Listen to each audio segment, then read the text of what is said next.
回首半生，青衫人老。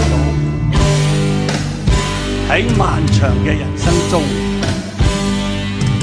有開心嘅時候，但係困難嘅日子亦都唔少。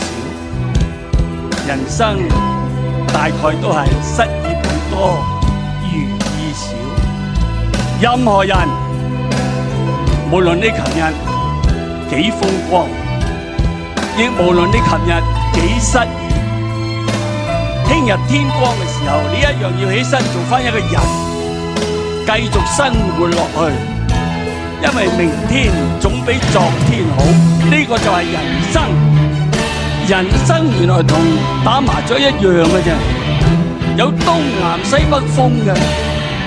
你打到北風嘅時候，就係另外一個人生。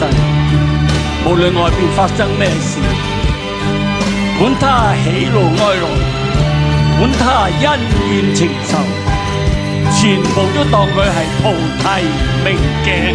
最後，我送俾大家我喜歡嘅幾句說話：當你回首往事時，不因碌碌無能而悔恨，不為虛度年華而羞恥，咁你就可以好驕傲咁自己講：你無負此生。